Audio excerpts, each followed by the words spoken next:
नमस्कार, आप सभी का स्वागत है फ्यूचर प्लस क्लासेस के इस ऑनलाइन प्लेटफॉर्म पर। तो जैसा कि आप मुझे देख रहे हैं, मैं अंकित सोलंकी आज लेके आया हूं आपके लिए भूगोल की इस अद्भुत श्रृंखला के अंतर्गत सीक्वेंस के अंतर्गत। हमने पहले बात की थी राजस्थान के भौतिक प्रदेशों के अंतर्गत, उसमें क्या क्या विशेषताएं होती है, क्या कहते हैं उसको, किस नाम से पुकारा जाता है, कितना प्रतिशत का क्षेत्रफल हमारे राजस्थान का उसके अंतर्गत इंक्लूड होता है, और साथ में हमने देखा था कि जनसंख्या कितने प्रतिशत निवास करती है। अवशेषों के बारे में हमने इसके बारे में अध्ययन किया था। आज हम उसी कड़ी में को आगे बढ़ाते हैं और हम सबसे पहला भौतिक प्रदेश आज शुरू करने जा रहे हैं, जिसे हमने लिखा है पश्चिमी रेतीला मरुस्थलीय प्रदेश। यानी कि लास्ट क्लास जो थी हमारी, उस क्लास में आपने देखा था हमने 4 भौतिक प्रदेशों में पहले भौतिक प्रदेश की चर्चा की थी, जिसका नाम हमने लिखा था पश्चिमी रेतीला मरुस्थलीय प्रदेश। तो बेटा सबसे पहले मैं आपको बता दूं कि हम जिस जगह की बात कर रहे हैं वो जगह कहां पर है। ये राजस्थान, और इस राजस्थान के अंतर्गत ये हमारी है अरावली। इस अरावली के पश्चिमी भाग की हम बात कर रहे हैं, अरावली के वेस्ट की तरफ, जिसे हम नाम देते हैं पश्चिमी रेतीला, पश्चिमी रेतीला मरुस्थलीय प्रदेश, वेस्टर्न सैंडी डेजर्ट एरिया, पश्चिमी रेतीला मरुस्थलीय प्रदेश। तो ये जो पश्चिमी रेतीला मरुस्थलीय प्रदेश आपके सामने लिखा है, आज हम इसी के बारे में बात करते हैं। सबसे पहले हम इसके बारे में बात करेंगे, इसके नाम के बारे में, इसे और किस किस नामों से पुकारा जाता है। ठीक है, देखिए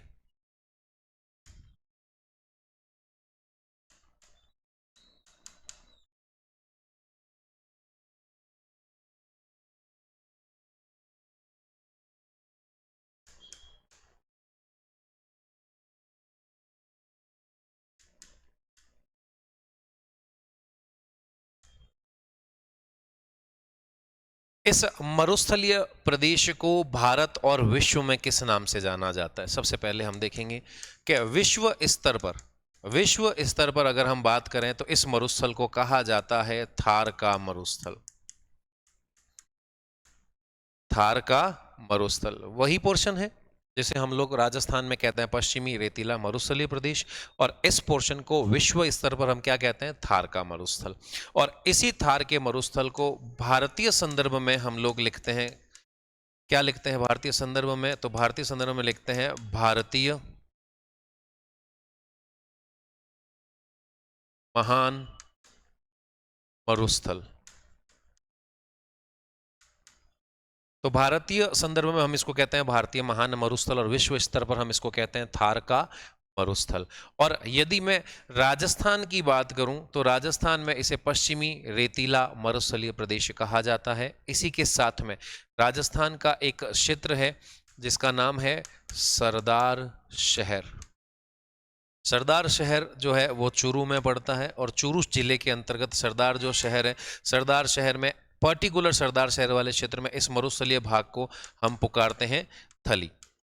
क्या कहते हैं, थली। सरदार शहर के साथ साथ सरदार शहर की जो सीमाएं लगती है, यानी कि नागौर, नागौर के बाद में डीडवाना कुचामन वाला क्षेत्र पड़ोस का, बीकानेर वाला क्षेत्र, यहाँ पर भी इसे जो है कि थली के नाम से पुकारा जाता है। लेकिन अगर पर्टिकुलर किसी एक क्षेत्र की बात करें तो वो रहेगा सरदार शहर चूरू का, जहाँ पर इसे कहा जाता है थली, पुकारा जाता है, थली कहा जाता है। हमारे इस थार के मरुस्थल को पाकिस्तान में किस नाम से पुकारा जाता है, पाकिस्तान में ये कहाँ चला गया, तो जब 1947 से पहले अखंड भारत था, अखंड भारत के अंतर्गत थार का मरुस्थल पूरा एक ही अखंड भारत में व्याप्त हुआ करता था। और जब 47 में भारत का विभाजन होता है तो हमारा 15% का मरुस्थल जो है वह कहाँ चला जाता है, पाकिस्तान के पास, यानी उस क्षेत्र में चला जाता है। अब जो अपना था ही नहीं, वो चला गया तो चला गया, छोड़िए उसको। पीछे 85% का जो पोर्शन है वह भारत के पास रह जाता है। तो नाउ 85% का जो पोर्शन है वो हमारे लिए 100% के बराबर है। अभी मैं वो कॉन्सेप्ट भी समझाऊंगा पूरा, किस तरीके से 85, किस तरीके से 15, और वो 85 हमारे लिए 100% कैसे होगा, वो सारी चीज़ें हम लोगों को पता होनी चाहिए। बट पहले हम बात करते हैं पाकिस्तान के बारे में। तो पाकिस्तान जो है, इस पाकिस्तान के अंदर यहाँ इसे कहा जाता है चौलिस्तान। पाकिस्तान में इस थार मरुस्थल का नाम क्या रखा गया है, चौलिस्तान। विश्व में थार मरुस्थल कहा जाता है, भारत में इसे भारतीय महान मरुस्थल कहा जाता है, और राजस्थान के सरदार शहर चूरू वाले क्षेत्र के अंदर इसको कहा जाता है थली। तो ये इसके अन्य नाम होते हैं। इसके अतिरिक्त भी बेटा इसके कुछ नाम मिलते हैं, जैसे जैसे अगर हम बात करें तो हमारे यहाँ आपने एक ऋषि मुनि का नाम सुना होगा जिनका नाम है वाल्मीकि जी। ठीक है, इन वाल्मीकि जी जो थे, इन वाल्मीकि जी ने हमारे इस मरुस्थलीय प्रदेश के लिए किस शब्द का प्रयोग किया है? इन्होंने शब्द का प्रयोग किया है मरुकांतर। मरुकांतर। मरुकांतर शब्द का प्रयोग जो है कि वो हमारे इस मरुस्थलीय प्रदेश के लिए इन्होंने किया है। एक चीनी यात्री जो है वेइनसांग जो है, जब भारत यात्रा पर आया था, तो भारत यात्रा के दौरान जब वो इस क्षेत्र से गुजरा तो उसने इस क्षेत्र के लिए एक शब्द का प्रयोग किया, और वो शब्द है गुर्जरात्रा प्रदेश। इन्होंने क्या कहा है? गुर्जरात्रा प्रदेश। एक राइटर हुए हैं जिनका नाम है ईश्वर सिंह जी। मिस्टर ईश्वर सिंह लेखक हैं ये, और ईश्वर सिंह जी ने हमारे इस क्षेत्र के लिए एक शब्द का प्रयोग किया है, और वो प्रयोग किया गया है रुक्ष प्रदेश। रुक्ष प्रदेश। वैसे महाभारत काल में इस शब्द का सर्वप्रथम प्रयोग पांडवों के द्वारा किया गया था, जिन्होंने हमारे इस क्षेत्र को रुक्ष प्रदेश कहा है, और आज वर्तमान में ईश्वरी सिंह जी ने इस रुक्ष प्रदेश का प्रयोग किया है। ठीक है, तो ईश्वरी सिंह जी के द्वारा रुक्ष प्रदेश, वेइनसांग के द्वारा गुर्जरात्रा प्रदेश कहा गया, और वाल्मीकि जी जो थे उनके द्वारा इसे नाम दिया गया मरुकांतर। तो ये इसके कुछ बेसिक नाम होते हैं हमारे पश्चिमी रेतीले मरुस्थलीय प्रदेश के बारे में। आगे यदि हम बात करें तो यहाँ आपको भारतीय संदर्भ में समझने की जरूरत है कि अखंड भारत में जब थार का मरुस्थल था, अखंड भारत की बात हो रही, इस अखंड भारत में व्याप्त क्या था? थार का मरुस्थल। और ये जो थार का मरुस्थल है, इस थार के मरुस्थल का विस्तार जो है आज वर्तमान में, यानी कि आफ्टर 1947 जो है, इस थार के मरुस्थल का विस्तार दो देशों में हो जाता है। एक तो हमारा भारत, और दूसरा थोड़ा सा पोर्शन जो है वो चला गया है पाकिस्तान में। आप सभी को पता होगा कि पाकिस्तान के साथ जो हमारी सीमा लगती है वो एक कृत्रिम सीमा है, जो कि एक अध्यारोपित सीमा है। उस सीमा का नाम है रेडक्लिफ सीमा रेखा। इस सीमा के लिए जो है कि सर सिरिल रेडक्लिफ की अध्यक्षता में एक रेडक्लिफ आयोग का गठन किया गया था। अकॉर्डिंग टू दैट आयोग और the recommendation of that council, हमारी इस सीमा का निर्माण किया गया था, भारत और पाकिस्तान की सीमा का, जो एक अध्यारोपित मतलब फोर्सफुली प्रेशर के द्वारा जो है कि बनाई गई थी। तो ये अध्यारोपित सीमा है, और इस अध्यारोपित सीमा का नाम रेडक्लिफ आयोग के नाम पर रखा गया, सर सिरिल रेडक्लिफ के नाम पर रखा गया, रेडक्लिफ सीमा रेखा, जिसकी वर्तमान में लंबाई 3310 किलोमीटर है भारत में, और राजस्थान में यह सीमा 1070 किलोमीटर की लगती है। रेडक्लिफ सीमा रेखा पर भारतीय संदर्भ में देखा जाए तो चार है कि टोटल राज्य जो हैं हमारे, वह भारतीय संदर्भ में 3 राज्य और 2 केंद्र शासित प्रदेश आते हैं इस पाकिस्तान के साथ रेड क्लिफ सीमा रेखा पर। गुजरात है, उसके बाद राजस्थान है, उसके बाद पंजाब है। 3 राज्य हो जाते हैं, 2 आपके केंद्र शासित प्रदेश हो जाते हैं, जम्मू कश्मीर और लद्दाख। वहीं अगर आप राजस्थान के संदर्भ में देखेंगे तो राजस्थान में इस रेड क्लिफ सीमा रेखा पर आज वर्तमान में 5 जिले स्थित हैं। श्री गंगानगर, उसके बाद अनूपगढ़, उसके बाद बीकानेर, उसके बाद जैसलमेर, और लास्ट वन हो जाएगा आपका बाड़मेर। यहाँ आप कुछ बच्चों को कन्फ्यूज़न रहता है कि फलोदी जो है वह भी सीमांत जिला है, लेकिन बेटा फलोदी सीमांत जिला नहीं है। अब फलोदी जिले से रिलेटेड जो है डिटेल्स हमारे सामने आ चुकी हैं सारी। 21 अक्टूबर को एक रिपोर्ट प्रस्तुत की गई थी वहाँ के तहसीलदार के द्वारा, जिसके अंतर्गत ये क्लियर कर दिया गया था कि जो फलोदी जिला है वह सीमांत जिलों की श्रेणी में नहीं काउंट होगा। वहाँ रायचंद वाला जो गांव है, उसके आसपास के जो विलेजेस हैं, और भी 3-4 विलेज जो बेसिकली सीमा पर स्थित हैं, उन सभी गांवों को जैसलमेर में ही रखा गया है। उनको हमारे इस बेल्ट में, यानी कि फलोदी वाले क्षेत्र में सम्मिलित नहीं किया गया है। तो बेटा फलोदी सीमांत जिला नहीं होगा, ध्यान रखिएगा। तो भारत और पाकिस्तान में ये फैल जाता है। अब ये जो थार का मरुस्थल है, 1947 से पहले इस थार के मरुस्थल का 100% भाग जो है वो अखंड भारत में हुआ करता था, और इस 100% के ही हमने 2 डिविजन्स देखे हैं, जिसमें से 85% का जो मरुस्थल है वो भारत के हिस्से में आया, और 15% का जो मरुस्थल है वह पाकिस्तान में चला गया। अब बेटा यहाँ पर सिंपल सी चीज़ ध्यान रखनी है, मेरा सो जावे नहीं, जावे सो मेरा नहीं। पाकिस्तान में गया भूल जाओ उसको, चला गया तो चला गया। पीछे 85% भी है हमारे पास अभी। ये 85% का जो डेजर्ट एरिया है ये राजस्थान के लिए 100% के बराबर हो जाता है अब, क्योंकि हमारे पास इतना ही है। तो ये हमारा 100% एरिया है, और ये 100% एरिया की वैल्यू हो जाती है आपकी 3,01,940 वर्ग किलोमीटर। यानी कि भारत में कुल थार मरुस्थल का जो एरिया है, कुल क्षेत्रफल है, वो कितना है? 3,01,940 वर्ग किलोमीटर। और ये 3,01,940 वर्ग किलोमीटर का जो क्षेत्र है वह भारत के 4 राज्यों में फैला हुआ है। 4 राज्य आपके हो जाते हैं बेटा। नंबर 1 पे आता है गुजरात, नंबर 2 पे आप लेंगे यहाँ पर राजस्थान, राजस्थान के बाद नंबर 3 पे आपका आ जाएगा यहाँ पर हरियाणा, और नंबर 4 पे आएगा आपका पंजाब। अब ये जो 100% आपका मरुस्थल हमारे पास जो बचा है भारत के अंदर, इस 100% मरुस्थल का 58% जो है वह है राजस्थान में। यानी कि सर्वाधिक विस्तार जो है इस मरुस्थलीय क्षेत्र का कहाँ पर मिलता है? वो मिलता है आपका राजस्थान के अंतर्गत, यानी 58% भाग। और ये 58% जो है, ये 58% की वैल्यू हो जाती है 1,75,000 वर्ग किलोमीटर। यानी कि राजस्थान में कुल थार मरुस्थल के क्षेत्रफल का कितना प्रतिशत व्याप्त है? 58%। कुल क्षेत्रफल का कितना प्रतिशत है? 1,75,000 वर्ग किलोमीटर। अब ये जो 1,75,000 वर्ग किलोमीटर का जो मरुस्थलीय भाग आपको दिखाई दे रहा है, ये भाग राजस्थान के कुल भौगोलिक क्षेत्रफल के कितने प्रतिशत भाग पर फैल चुका है आज की तारीख में? देखिए, मरुस्थल है तो मरुस्थल में राजस्थान जो है वो मरुस्थलीकरण की समस्या से बड़ा ग्रसित है। यानी मरुस्थल जो है वो धीरे धीरे बहुत सारी क्षेत्रों को अपने अंडर कवर ले रहा है। यानी कि उन क्षेत्रों के ऊपर भी मरुस्थल का विस्तार हो रहा है। जैसे आज अगर देखें अपन, तो अजमेर और जयपुर 2 ऐसे जिले हैं जो सर्वाधिक मरुस्थलीकरण की चपेट में है। तो बेटा ये मरुस्थल धीरे धीरे फैल रहा है। तो जो 58% का मरुस्थल 1,75,000 वर्ग किलोमीटर में था, वह आज वर्तमान में राजस्थान के कुल क्षेत्रफल के, राजस्थान के कुल क्षेत्रफल कितना हो जाता है राजस्थान का? 3,42,239 वर्ग किलोमीटर है हमारा ये। तो ये जो 3,42,239 वर्ग किलोमीटर है, इस कुल क्षेत्रफल के 61.11% भाग पर फैला हुआ है, जिसकी वैल्यू हो जाती है 2,09,000 स्क्वायर किलोमीटर। 2,09,000 स्क्वायर किलोमीटर क्षेत्र पर आज वर्तमान में मरुस्थल फैला हुआ है, जो कुल मरुस्थलीय क्षेत्रफल का कितना प्रतिशत भाग है? 58%। और आज वो 58 की जगह 61.11% भाग पर फैल गया, क्योंकि राजस्थान में मरुस्थलीकरण की समस्या बहुत ज्यादा बढ़ रही है। क्यों बढ़ रही है? क्योंकि मरुस्थल को आगे बढ़ने से रोकने वाली थी अरावली, और अब आगे मरुस्थल बढ़ रहा है, तो वो सबसे महत्वपूर्ण कारण है अरावली का दोहन।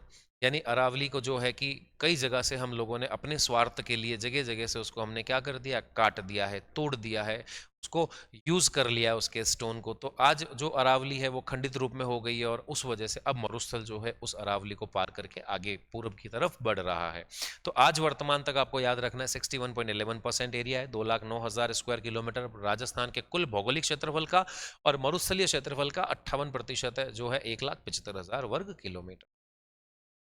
तो ये होता है आपका थोड़ा सा बेसिक इंट्रोडक्शन। इसके बाद हम और आगे बढ़ते हैं, इसमें मरुस्थल से ही रिलेटेड हम और कुछ बात करते हैं। तो ये जो मरुस्थलीय क्षेत्र आप देख रहे हो, जिसके बारे में आपने 58% 61% की बात की, यहाँ इस कुल मरुस्थलीय भाग पर जो है कि आपको कुछ बेसिक फैक्ट्स बताता हूं मैं आपको, जो आपको याद रखने हैं। क्या क्या बेसिक फैक्ट्स हो सकते हैं आपके? देखिए एक बार।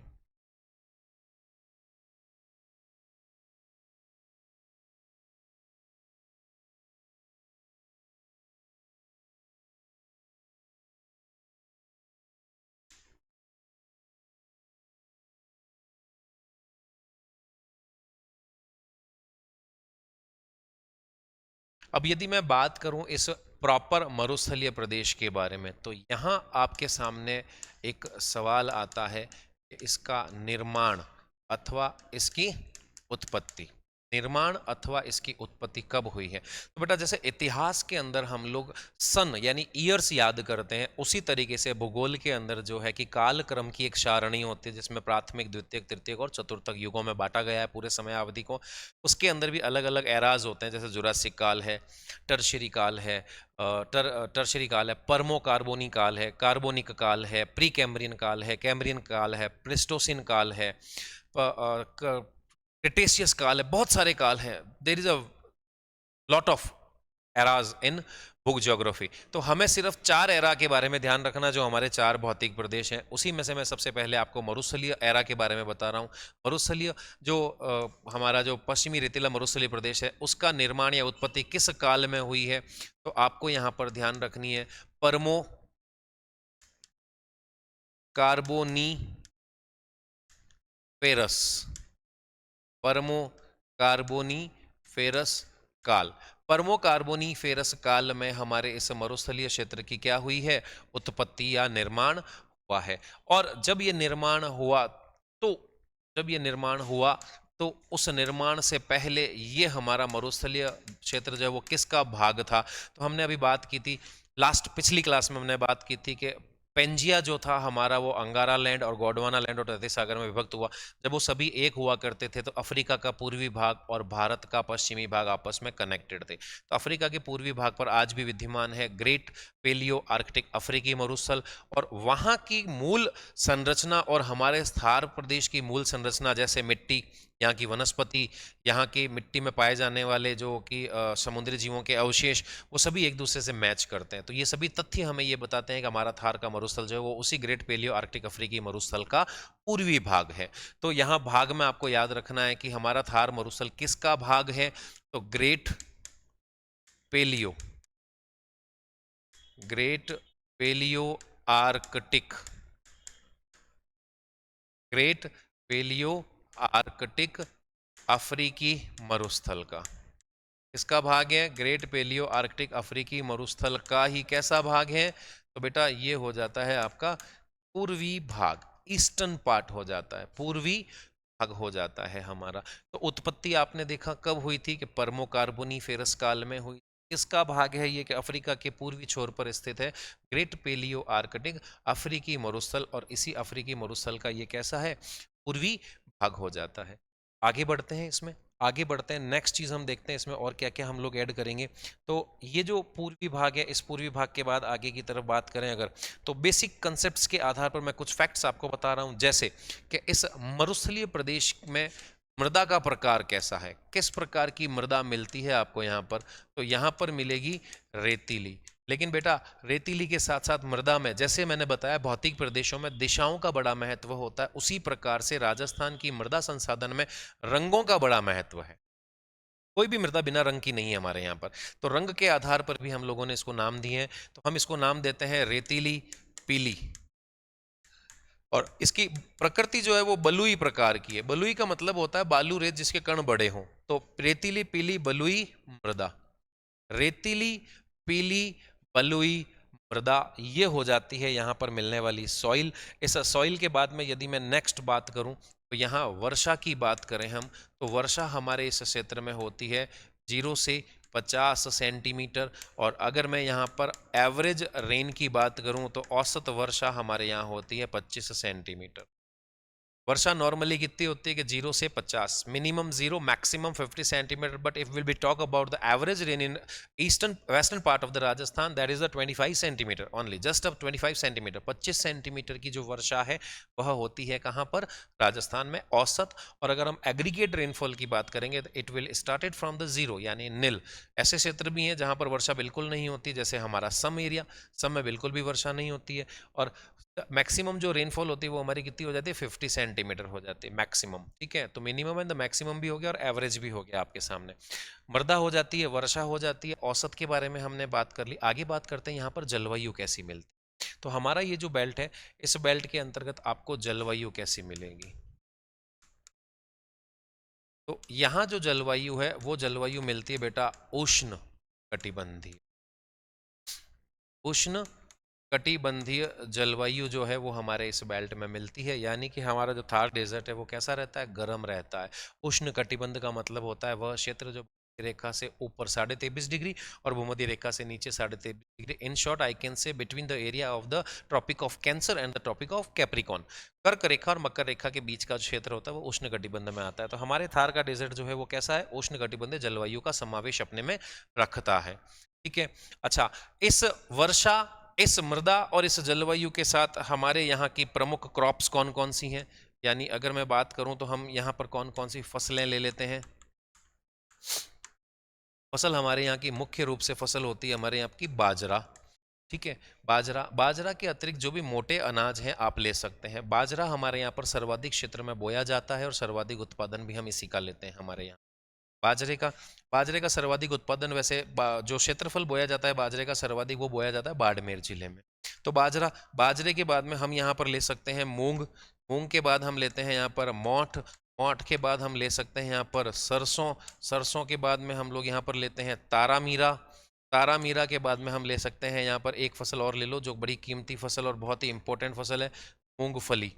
ये सारी फसलें हमारे यहाँ इस मरुस्थलीय क्षेत्र में उपजती हैं। ठीक है, तो ये कुछ बेसिक फैक्ट्स हैं हमारे इसके, यानी कि जिसमें आपने क्या क्या देखा, क्या क्या है इसमें, कि इसका भाग किसका है, इसकी निर्माण और उत्पत्ति कब हुई है, यहाँ मृदा कौन सी है, यहाँ वर्षा कब होती है, कितनी होती है, औसत रेनफॉल कितनी है, जलवायु क्या है हमारी, और फसलें क्या क्या है।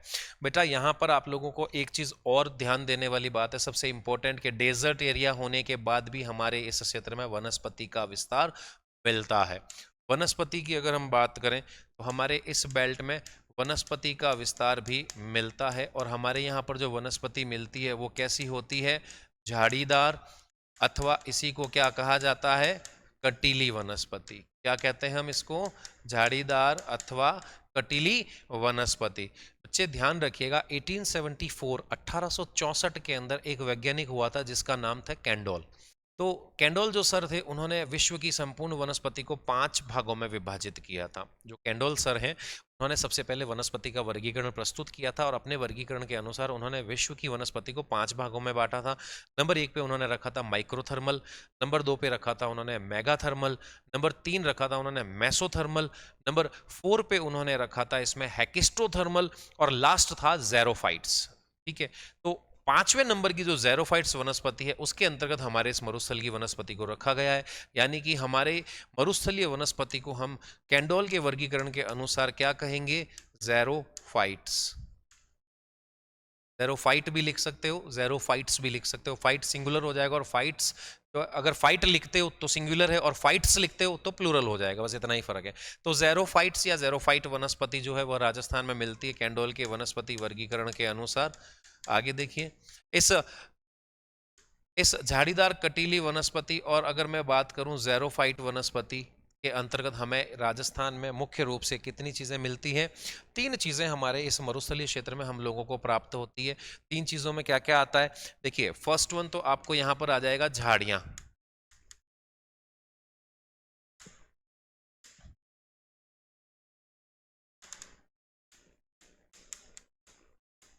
झाड़ियाँ अथवा पेड़ भी ले सकते हो आप इसमें। ठीक है, पहले नंबर पे आएगी झाड़ियाँ अथवा पेड़, यानी जो छोटे मोटे पेड़ होते हैं वो सारी चीज़ें आ जाएंगी। दूसरे नंबर पे हमारे यहाँ पर जो है कि औषधीय प्लांट्स भी मिल जाते हैं। औषधियाँ हमारे इस मरुस्थलीय क्षेत्र के अंदर औषधियाँ भी मिलती है। और तीसरे नंबर पे हमारे यहाँ मुख्य रूप से मिलती है ग्रासेज यानी घास।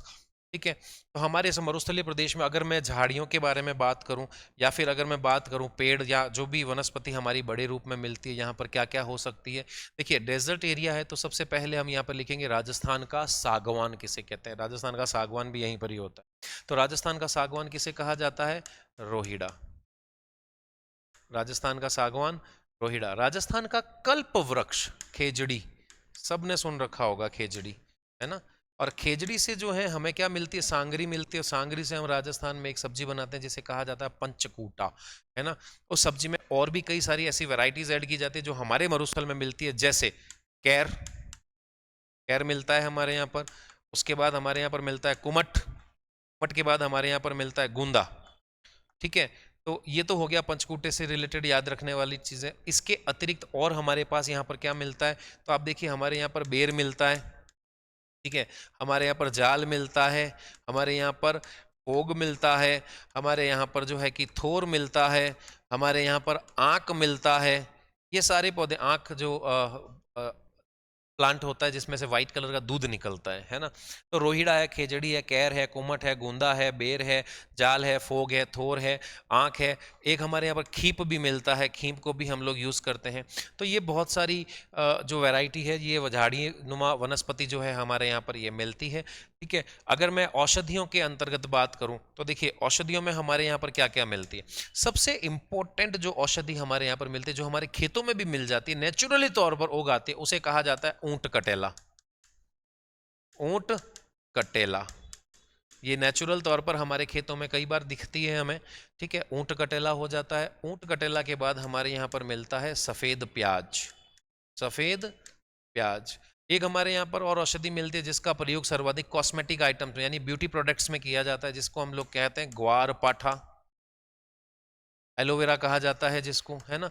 अच्छा, इसके अलावा हमारे यहाँ पर मिलती है सफेद मूसली, सफेद मूसली। और एक और लिख सकते हो आप इसके अंदर जो स्टमक की बीमारियों में काम आती है, जिसे कहा जाता है शतावरी। तो ये सभी औषधियां भी हमारे इस मरुस्थलीय भाग में आराम से इजीली ग्रो हो जाती है और नेचुरल फॉर्मेशन में भी आप लोगों को मिल जाएगी। लास्ट अगर मैं बात करूं घास की, तो घास के अंतर्गत नंबर 1 पे जो नाम लेंगे हम, वो आता है सेवण घास। नंबर 1 सेवण, सेवण जिसे हम लोग कहते हैं लूसी यूरुस सीडिकोस, अथवा इसको देशी भाषा में हम लोग लिलोन भी कह देते हैं, ठीक है। तो ये हो जाती है आपकी सेवण। सेवण के बाद में 2 नंबर पे आप यहाँ पर क्या ले सकते हैं, धामण, धामण भी हमारे यहाँ पर होती है। तीसरा नंबर पे आप ले लेंगे करड़। चौथे नंबर पे आप ले सकते हैं यहाँ पर अंजन, ठीक है। ये बहुतायत में घासें होती है। 5वें नंबर की जो घास मैं लिखने वाला हूँ, वो घास हम सभी के, यदि अपन ग्रामीण परिवेश से बिलोंग करते हैं तो आप सभी ने उस घास के बारे में सुना होगा, देखा होगा, और आप सभी ने खेतों के अंदर उसको बढ़ते हुए भी देखा होगा। तो 5वें नंबर की घास जो है वो लेता हूं मैं मोथिया। 5वें नंबर पे कौन सी मिल जाएगी, मोथिया, या मोथा भी लिख सकते हो आप इसको, मोथा भी लिखते हैं और मोथिया भी लिखते हैं। और 6ठे नंबर की एक और घास ले लीजिए जिसे कहा जाता है दूब, जिसे कहा जाता है दूब। तो दूब भी जो है बहुतायत में हो जाती है हमारे यहाँ पर। तो घास में सेवण आ जाती है, धामण आ जाती है, करड़ आ जाती है, अंजन आ जाती है, मोथिया आ जाती है और दूब आ जाती है। औषधियों के अंदर ऊंट कटेला है, सफेद प्याज है, ग्वार पाठा है, सफेद मूसली है और शतावरी है।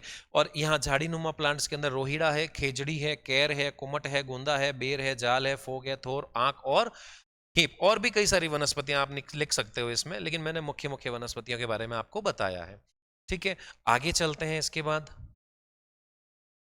यहां पर आप ध्यान रखेंगे कुछ बेसिक फैक्ट्स के बारे में। और जैसे अगर आपसे पूछा जाता है मरुस्थल का प्रवेश द्वार, मरुस्थल का प्रवेश द्वार, मरुस्थल का सिंह द्वार, मरुस्थल का केंद्र यानी सेंटर भाग के बारे में अगर आपसे पूछा जाए तो मरुस्थल का प्रवेश द्वार, मरुस्थल का केंद्र, मरुस्थल का सिंह द्वार, तीनों का आंसर एक ही होगा और वो होगा जोधपुर, ठीक है। कहां से होता है प्रवेश द्वार, जोधपुर से होता है। सिंह द्वार भी जोधपुर को कहा जाता है और केंद्र भी कहा जाता है। इसी के साथ में आपको कुछ और विशेषताओं के ऊपर भी कॉन्संट्रेट करना होगा। जैसे विशेषताओं के तौर पे अगर मैं बात करूं यहाँ पर, तो सबसे पहली जो आप विशेषता यहाँ पर लेंगे इस मरुस्थलीय प्रदेश की, तो पहली विशेषता के अंतर्गत मैं ले रहा हूँ कि यह जो मरुस्थल है, यानी हमारा जो थार मरुस्थल है, ये थार का मरुस्थल विश्व का, थार का मरुस्थल विश्व का सर्वाधिक, सारी चीजें विश्व के आधार पर लिखवा रहा हूं, वर्ल्ड वाइड लिखवा रहा हूं। तो विश्व का सर्वाधिक नंबर 1 जनसंख्या वाला, यानी विश्व में जितनी जनसंख्या हमारे इस मरुस्थल में निवास करती है उतनी किसी दूसरे मरुस्थल में निवास नहीं करती है। तो विश्व में सर्वाधिक जनसंख्या वाला। अब बेटा जब जनसंख्या ज्यादा है और एरिया हमारा कम है तो जनसंख्या घनत्व वाला भी हो जाता है। तो विश्व में सर्वाधिक जनसंख्या घनत्व वाला, जनसंख्या घनत्व वाला मरुस्थल भी हो जाता है।